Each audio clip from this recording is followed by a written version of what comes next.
ആഗ്രഹിക്കാത്ത മഹാത്മാഗാന്ധിയുടെ ശവകുടീരത്തിന് രാജ്ഘട്ട് എന്നും ജീവിതത്തിൽ എപ്പോഴും രാജാവാകാൻ ആഗ്രഹിച്ചിരുന്ന ജവഹർലാൽ നെഹ്റുവിൻ്റെ ശവകുടീരത്തിന് ശാന്തിഘട്ട് എന്ന് പേരിട്ടതും എന്തുകൊണ്ടാണെന്ന് എനിക്ക് മനസ്സിലാകുന്നില്ല. അത് ഒരിക്കലും ഗാന്ധിജിയുടെ കുറ്റമല്ല. ഈ വാക്ക് പറഞ്ഞുകൊണ്ടാണ് അദ്ദേഹം തൻ്റെ ഗാന്ധിയെക്കുറിച്ചുള്ള പ്രസംഗം അവസാനിപ്പിക്കുന്നത്. നമ്മൾ ആലോചിക്കുക, ഗാന്ധി ആരായിരുന്നു എന്ന് ഒരു വാക്കിൽ വളരെ വ്യക്തമായ അർത്ഥബോധത്തോടു കൂടി അന്ന് അഴീക്കോട് അവസാനിപ്പിച്ചപ്പോൾ നമ്മൾ ഒരിക്കൽ കൂടി ഇന്ന് ഗാന്ധിയെ അനുസ്മരിക്കുന്നു. 1869 ഒക്ടോബർ മാസം 2-ാം തീയതി ജനിക്കുകയും 1948 ജനുവരി 30 ഇതുപോലൊരു വെള്ളിയാഴ്ച വൈകിട്ട് 5:17 മരിക്കുകയും ചെയ്ത ഗാന്ധി എന്തായിരുന്നു എന്ന ചോദ്യത്തിനപ്പുറം ഗാന്ധി എന്തല്ലായിരുന്നു എന്ന ചോദ്യമാണ് നമ്മൾ ഉയർത്തേണ്ടത്. ബഹുമാനപ്പെട്ട ഉദ്ഘാടകൻ ഗാന്ധി വന്ന വഴികളെ കുറിച്ച് കുറച്ച് നമ്മളോട് പറഞ്ഞു. പക്ഷെ നമ്മുടെ വിഷയം ജനാധിപത്യത്തെ ഗാന്ധി എങ്ങനെ കണ്ടു എന്നുള്ളതാണ്. ഇന്ത്യ പാകിസ്ഥാന്റെ വിഭജന സമയത്ത് സാക്ഷാൽ മുഹമ്മദ് അലി ജിന്ന ഒരാശയം മുമ്പോട്ട് വെച്ചു. അദ്ദേഹം പറഞ്ഞു, പൊളിറ്റിക്സ് ഈസ് പവർ. രാഷ്ട്രീയം എന്ന് പറഞ്ഞാൽ അധികാരമാണ്. അതായിരുന്നു ജിന്ന മുമ്പോട്ട് വെച്ച ആശയം. ആ ആശയത്തിന് ഒരു കാരണമുണ്ട്. 1904 ഒരു കവി ഉറുദുവിൽ ഒരു കവിത എഴുതുന്നു. നമ്മളൊക്കെ ആ കവിത പഠിച്ചു. സാരേ ജഹാം സെ അച്ഛാ ഹിന്ദുസ്ഥാൻ ഹമാര. മുഹമ്മദ് ഇക്ബാൽ. അദ്ദേഹത്തെ ആളുകൾ പ്രകീർത്തിച്ചു. ഹിന്ദു മുസ്ലിം ഐക്യത്തിന് വേണ്ടി ഇത്ര മനോഹരമായ ഒരു കവിത എഴുതിയ കവിയില്ല, തികച്ചും ദേശസ്നേഹിയായിരുന്നു അദ്ദേഹം എന്നൊക്കെ നമ്മൾ പറഞ്ഞു. പക്ഷേ ഇതേ മുഹമ്മദ് ഇക്ബാലാണ് 1930 മുസ്ലിം ലീഗ് സമ്മേളനത്തിൽ മുസ്ലിങ്ങൾക്ക് വേണ്ടി പാകിസ്ഥാൻ എന്ന് പറയുന്ന ഒരു പ്രവിശ്യ വേണം എന്ന് പറഞ്ഞുകൊണ്ട് ഒരു പ്രമേയം അവതരിപ്പിക്കുന്നത്.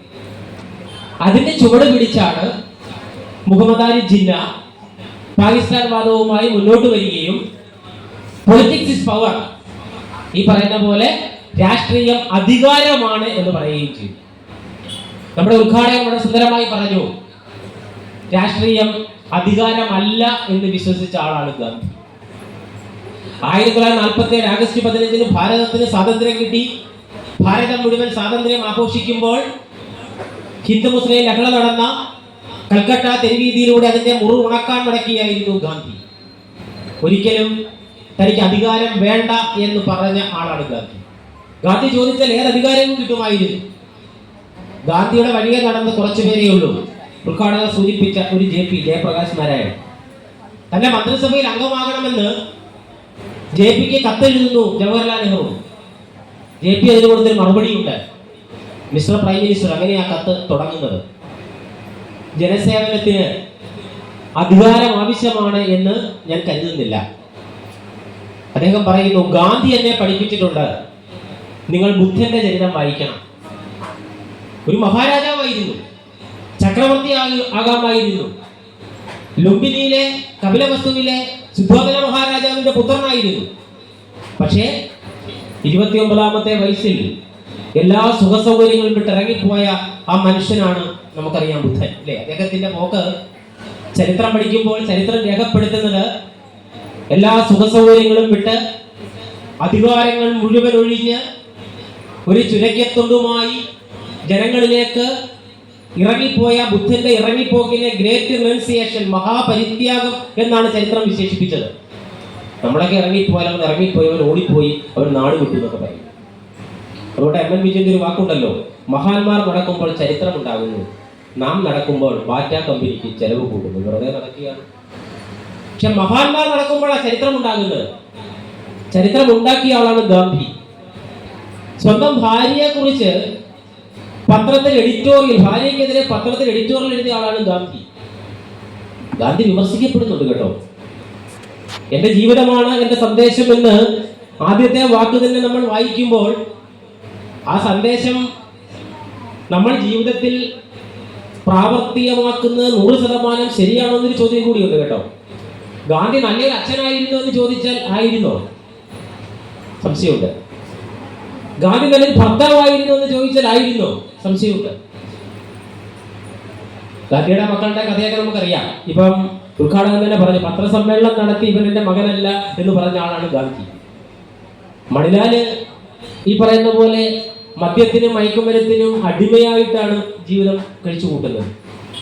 മാത്രമല്ല 13-ാമത്തെ വയസ്സിൽ കല്യാണം കഴിച്ച ഗാന്ധി 36-ാമത്തെ വയസ്സിൽ തീരുമാനമെടുക്കുകയാണ്, എന്താ ഇനി മുതൽ ഞാൻ ബ്രഹ്മചാരിയായി. അങ്ങനെ 43 വർഷം 79 വയസ്സ് വരെ ബ്രഹ്മചാരിയായി കഴിഞ്ഞ ആളെ, വിവാഹിതനാണെങ്കിലും പിന്നീട് ബ്രഹ്മചാരിയായി കഴിഞ്ഞ ഒരാളിന്റെ പേര് കൂടിയാണ് ഗാന്ധി. ഗാന്ധിക്ക് അതിന് ഗാന്ധിയുടേതായ കാരണങ്ങൾ ഉണ്ടാകാം.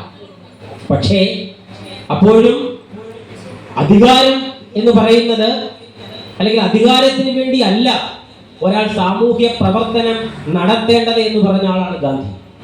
അതേറെക്കുറെ അതിന്റെ പിന്തുടർന്നു പോകുന്ന ആളാണ് ഉദ്ഘാടനം സൂചിപ്പിച്ച JP എന്ന ജയപ്രകാശ് നാരായൺ. അപ്പൊ ആ Jayaprakash Narayan mister prime minister എന്ന് പറഞ്ഞൊരു കത്ത് ജവഹർലാലിന് എഴുതുമ്പോൾ ജവഹർലാൽ അതിനൊരു മറുപടി എഴുതുന്നുണ്ട്. എന്റെ മന്ത്രിസഭയിൽ താങ്കൾക്ക് ചേരാം ചേരാതിരിക്കാം, അത് താങ്കളുടെ യുക്തിയാണ്. പക്ഷേ എന്നെ മിസ്റ്റർ പ്രൈം മിനിസ്റ്റർ എന്ന് അഡ്രസ് ചെയ്തത് ശരിയായില്ല. ഇന്ത്യൻ നാഷണൽ കോൺഗ്രസിന്റെ പ്രസിഡന്റ് സ്ഥാനത്തേക്ക് ഖാൻ അബ്ദുൽ ഗഫാർ ഖാൻ എന്ന് പറയുന്ന അതിർത്തി ഗാന്ധിയെ വരണമെന്ന് പട്ടേൽ ആവശ്യപ്പെടുമ്പോൾ ഖാൻ അബ്ദുൽ ഗഫാർ ഖാൻ പറയുന്നു, ഗാന്ധി എന്നെ പഠിപ്പിച്ചിട്ടുണ്ട് ജനസേവനത്തിന് അധികാരം വേണ്ട, അതുകൊണ്ട് ഇന്ത്യൻ നാഷണൽ കോൺഗ്രസിന്റെ പ്രസിഡന്റ് ആകാൻ ഞാനില്ല. അവസാനം ഖാൻ അബ്ദുൽ ഗഫാർ ഖാൻ പാകിസ്ഥാനിലെ ജയിലിൽ കിടന്ന് മരിക്കുകയാണ്, അധികാരം വേണ്ട എന്ന് പറഞ്ഞിട്ട്. ആ ത്യജിക്കാനുള്ള മനസ്സുണ്ടല്ലോ, എന്തിനേയും ഉപേക്ഷിക്കാനുള്ള മനസ്സുണ്ടല്ലോ, ഒന്നിനെയും പുറകെ പോകാത്തൊരു മനസ്സുണ്ടല്ലോ, അതാണ് ഗാന്ധി ലോകത്തെ പഠിപ്പിച്ച പാഠം. കഴിഞ്ഞ വേദിയിൽ ഞാൻ പറഞ്ഞിട്ടുണ്ട്, ഗാന്ധി 1915 ദക്ഷിണാഫ്രിക്കയിലെ ജോഹന്നാസ്ബർഗിൽ നിന്ന് ഇന്ത്യയിലേക്ക് വരാൻ തീരുമാനിക്കുന്നത്. ഒരു ഡിസംബർ മാസം 1914 ഡിസംബറിലാണ് ആദ്യം തീരുമാനിക്കുന്നത്. അപ്പൊ ഗാന്ധി ഇന്ത്യയിലേക്ക് പോകാനായിട്ട് പോയപ്പോൾ ഒത്തിരി പേര് ഗാന്ധിക്ക് സമ്മാനങ്ങൾ കൊടുത്തു. എല്ലാവരും ചെന്നിട്ട് ഗാന്ധിക്ക് ചെറുതും വലുതുമായ സമ്മാനങ്ങളാണ്. ഗാന്ധി സമ്മാനങ്ങളൊക്കെ സ്വീകരിക്കുകയാണ്. അപ്പൊ ആളുകൾ ഞെട്ടിപ്പോയി. ഒരു സാമൂഹ്യ പ്രവർത്തകൻ, ഒരു രാഷ്ട്രീയ പ്രവർത്തകൻ ചെറുതോ വലുതോ ആയ ഒരു സമ്മാനങ്ങൾ സ്വീകരിക്കാൻ പാടില്ല എന്ന് തന്റെ അനുയായികളെ പഠിപ്പിച്ച ഗാന്ധി എല്ലാവരും കൊടുത്ത സമ്മാനങ്ങൾ മുഴുവൻ ഇങ്ങനെ മേടിച്ചു കൂട്ടുകയാണ്, ഇന്ത്യയിലേക്ക് മടങ്ങാൻ ആരംഭിക്കുന്നു. അപ്പൊ എല്ലാവരും ഒന്ന് അത്ഭുതപ്പെട്ടു, ഗാന്ധി എന്താ ഇങ്ങനെ ചെയ്യുന്നത്? അപ്പോഴാണ് ഈ സമ്മാനങ്ങളൊക്കെ കുറേ ആയിക്കഴിഞ്ഞപ്പോൾ ഗാന്ധി പറഞ്ഞു, ഞാൻ ഈ ഡിസംബറിൽ ഇപ്പോൾ ഇന്ത്യയിലേക്ക് പോകുന്നില്ല. കാരണം എന്ത് വേണം, എനിക്ക് കുറെ സമ്മാനങ്ങൾ കിട്ടിയിട്ടുണ്ട്, ഈ സമ്മാനങ്ങളൊക്കെ ലേലത്തിൽ വെച്ച് വിൽക്കണം, എന്നിട്ട് അതിന്റെ കാശ് കൊണ്ട് ഇവിടെ കഷ്ടപ്പെടുന്ന ആളുകൾക്ക് വേണ്ടി ഒരു സൊസൈറ്റി രൂപീകരിക്കണം. അപ്പൊ ഈ സമ്മാനങ്ങൾ കിട്ടിയ കൂട്ടത്തിൽ ഒരാൾ ഗാന്ധിയുടെ ഭാര്യയായ കസ്തൂർബായിക്ക് ഒരു സ്വർണ്ണമാല കൊടുത്തു. ഈ സ്വർണ്ണമാല കസ്തൂർബായിലുണ്ട്. ഈ ലേലം ചെയ്ത് സാധനങ്ങൾ മുഴുവൻ വിൽക്കാനായിട്ട് പോയ സമയത്ത് കസ്തൂർബായുടെ ഗാന്ധി പറഞ്ഞു, ആ മാല എനിക്കിതാ. കസ്തൂർബ പറഞ്ഞ് തരത്തില്ല, ഇത് എനിക്ക് തന്നതാണ്, നിങ്ങൾക്ക് തന്നതല്ല, എനിക്ക് തന്നതാണ്. അല്ല, എന്നെ